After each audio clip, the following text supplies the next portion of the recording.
Paolo Avellino and Miss Kim Chu. Abay, finally, may pinatunayan sa naganap ngayon sa kanilang lab concert sa US and Canada tour.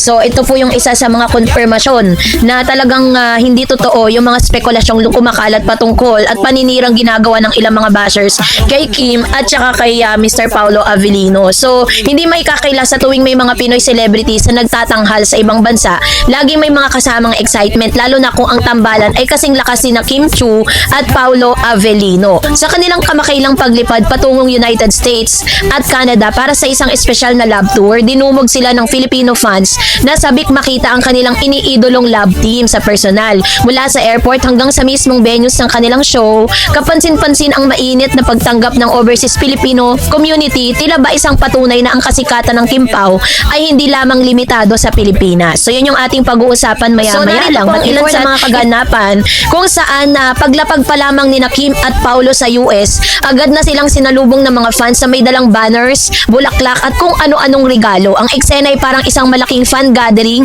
na may sigawan, may kilig at may halong emosyon. Para sa maraming OFW, ang pagdating ng kanilang mga iniidolo ay hindi lamang simpleng entertainment.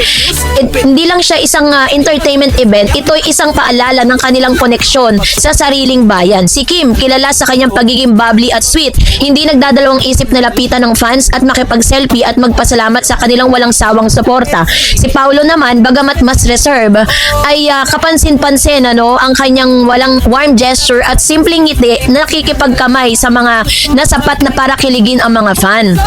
So doon pa lang po sa gesture na yon, ang dami ng pinatunayan ni Kim at saka ni Paolo na bagay na may mga balitang kumakalat ngayon sa SOCMED na sinasabi po nila na flop nga daw. Hindi pa man nangyayari yung concert ni Kim at ni Paolo, binibigyan na nila ng verdict porket ba nagbenta ng buy one take one na mga tickets, sasabihin na parang walang supporters, 'di ba? Katulad ng sinabi ko sa inyo sa mga previous updates ko sa inyo, mahina yung kanilang yung kanilang tagapagbenta at promoter ng kanilang concert. Pero it doesn't mean na sila po ay flop, na sila po ay hindi sinuportahan kasi pagbaba pa lang nila ng airport, talagang ramdam na po ng Kim Pao yung suporta ng mga OFW, yung mga Pinoy na nasa abroad, na dinalaw po sila ng mga Pinoy celebrities, 'di ba?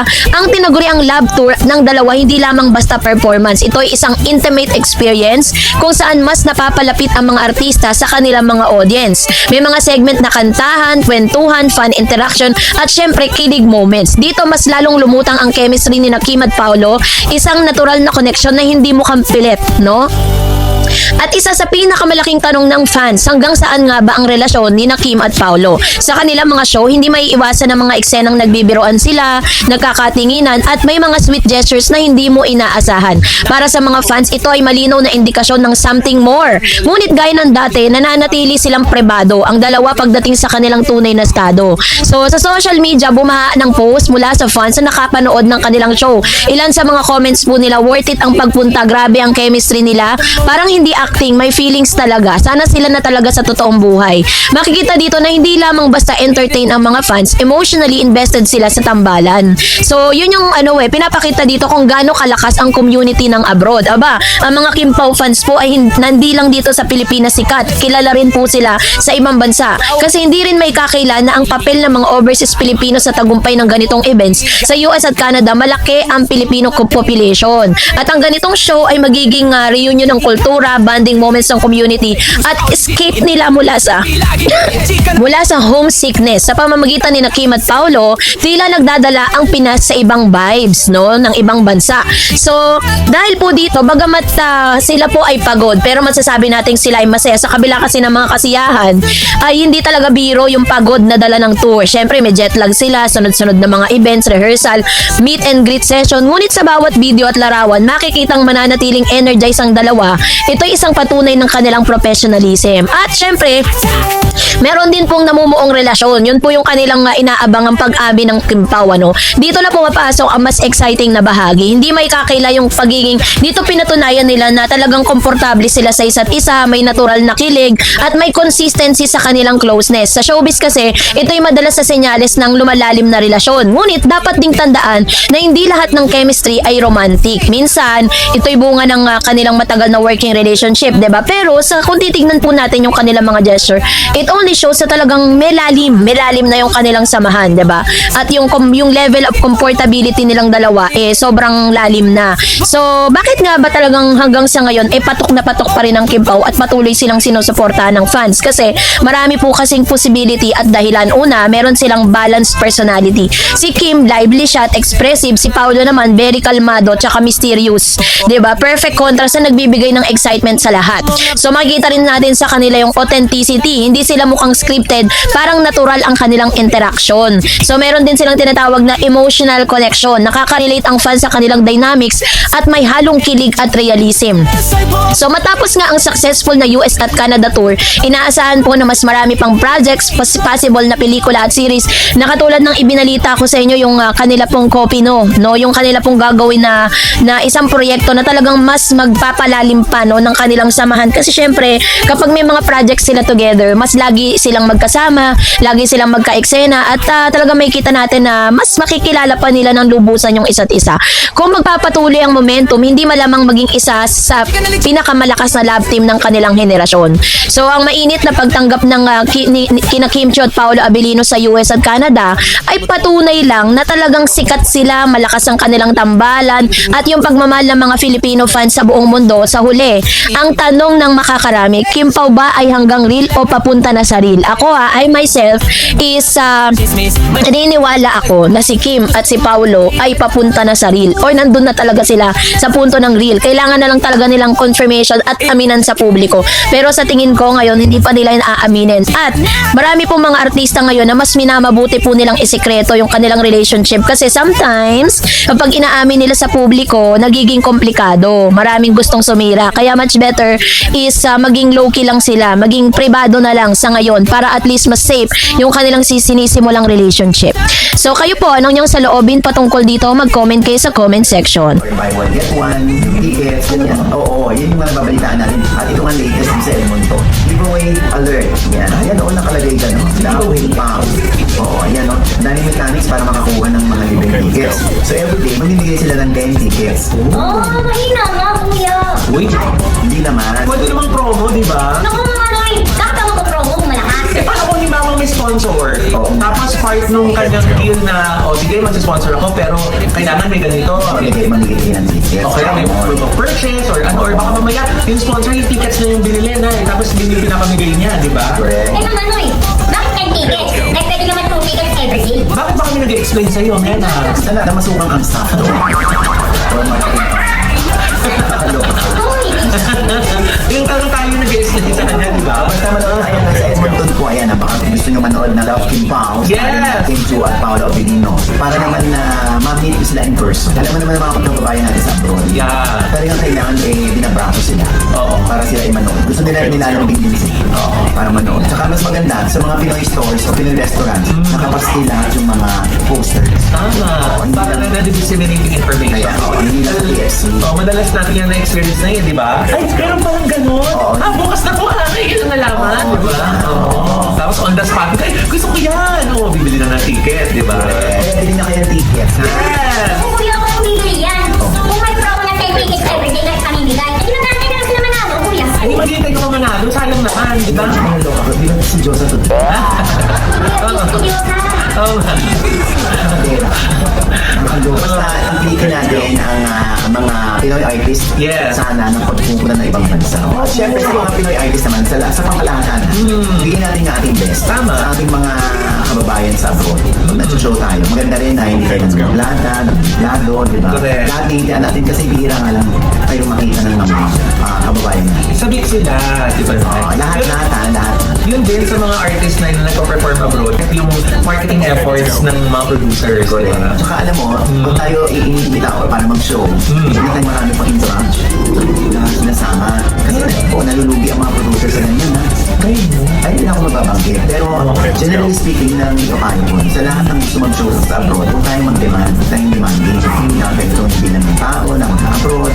Tapos, So ang video po na inyong napanood mula kay Miss Orgy Diaz Showbiz Updates at ilan sa lamang sa mga intriga na kumakalat po sa online, no? Na parang sinasabi po dito na pinatutunayan nila na ang concert po ng Kim Pao, binamimigay lang daw ng libre yung kanilang mga tickets, 'di ba? So yun po yung ilan sa mga isyong kumakalat. Pero base po sa ulat ni Mr. Orgy Diaz, ito po ay bali po ang nangyari. Si ang Kim Pao po kasi sobrang laki ng kanilang fan base, no? Sobrang dami pong mga talagang nagmamahal sa Kim Pao. Hindi lang dito sa Pilipinas, maging abroad. So iba't ibang mga netizen at iba't ibang mga celebrity at iba't ibang mga katayuan sa buhay yung umusuporta sa kanila. So nagkaroon po ng issue na parang bakit daw pinamimigay at binibenta ng buy one take one yung kanilang mga tickets. So base po sa research at base rin po sa paglilinaw ni Mr. Orgy Diaz, sinabi niya na meron pong isang mayaman na parang isang fan, no? Ito po yung pinaka-clear dun po sa issue at sa impormasyon na nasaga po natin tungkol dyan. Meron po kasing mayaman na parang supporters po ang Kim Pao. Ngayon, dahil po sa kanyang pagmamahal para kay Kim at Paulo, ang ginawa niya po, binili niya ng yung marami, binili siya ng napakaraming mga ticket online bilang pagmamahal dun po kay Kim at saka kay Paulo. So dahil dito, dahil po mahal niya nga ito, may tendency na it's either bebenta niya yon para mabili ng ma-avail ng mga taong less fortunate dun po sa abroad, diba? Para mas mabili ng mas mura. Binibenta niya ng buy one take one. Meron din naman ipinamimigay niya. So which means hindi po talaga totoo na flop po yung kanilang yung kanilang concert kasi meron pong isang tao na may napakayaman na sumuporta dito kay Kim para at least hindi na rin mahirapan yung kanilang team na ibenta at i-promote pa ng mas malawak yung concert ni Kim at saka ni Paulo. So yun po yung nabalitaan natin patungkol dyan. So fake news po yung kumakalat na parang walang sumuporta, no, dun po sa kanilang concert sa Canada. So aside from that, meron din pong ilan sa mga nakakakilig na pangyayari dito kay Paulo at Kim. So yun yung ating pag-uusapan maya-maya lang. But before that, if you haven't subscribed yet to my YouTube channel, please don't forget to like, share, and subscribe at hit mo na rin ang notification bell for more showbiz updates. Of course, bago tayo magpatuloy sa ating updates for today's video, nais ko rin pong pasalamatan kayo for always watching and trusting this channel. Thank you so much sa inyong laging panonood at pagsubaybay. So ngayon, ito na pag-usapan natin base po sa isang report ng Abante Tonight na kung saan na-booking si Kim at si Paulo Avelino sa madalas na kanilang tawagan, ano? At dahil po dito, nagka-aberya, no, pagkatapos po nilang concert sa Canada, nagka-aberya po yung kanilang pag-alis. Sabi dito, nagka-aberya man sa pag-alis dahil sa halos 2 oras na delay sa kanilang flight pa Amerika. Naging mainit naman ang pagtanggap ng Kim Paulandia kina Kim Chu at Paulo Avelino. Sa airport pa lang dinumog na agad ang dalawa ng iba't ibang fandom. Ang unang stop ng kanilang Love Kim Pao World Tour ay sa Redwood City. At in fairness, punong-puno ang venue. Taliwas ito sa mga kumakalat online. So, base po dito, in fairness punong-puno ang venue, taliwas ito sa mga kumakalat na mga balita online, ano, na talaga ng mga fake news talaga. Na nagkaroon pa raw ng buy one take one na ticket promo. Mas lalong ikinatuwa, no, ng mga fans ang level up na kilig natin ng Kim Pao sa kanilang performance. Sa show na tanong ang dalawa kung sino ang mas madalas tumawag sa isa't isa. Consistent si Kim sa pag-amin na minsan lang tumawag si Paulo pero siya raw ang mas madalas. Oh, diba? Si Paulo daw talaga ang madalas na tumatawag kay Kim Chu. Ibig sabihin, secretly or privately, talagang nag-uusap sila at si Paulo ang gumagawa ng paraan para sila ay magkausap. Depensa naman ng aktor, mas maganda rin kasi minsan ang text. Hindi mo man kailangan i-interpret ang emosyon. Kilala si Paulo sa pagiging introvert at tila nonchalant at ayon na rin sa mga netizen pero tanggap na ito ng Kim Pao fans. Patuloy na suporta ang kanilang tambalan. Para sa kanila, mas mahalaga na 4 na taon nang magkasama sa love team ang Kim Pao. Patunay lang umano na mas special sa ugnayan ng dalawa na patuloy nilang minamahal. So talagang ito po yung isa sa mga balita na talagang like na like ko kasi ito yung ilan sa mga bahagi ng concert na umaamin nga itong si Kim at saka si Paulo na parang meron pong questionnaires, may mga questions na tinatanong dito kay Paulo at kay Kim. So isa sa mga tanong na talaga namang kinatuwa ng mga netizen na kung sino daw talaga yung unang nagre-reach out.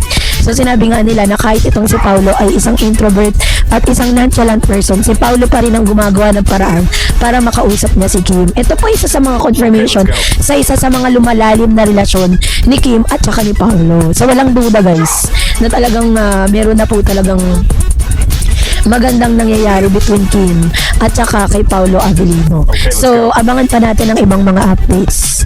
And that's it for today. For more videos and updates, please don't forget to like and subscribe.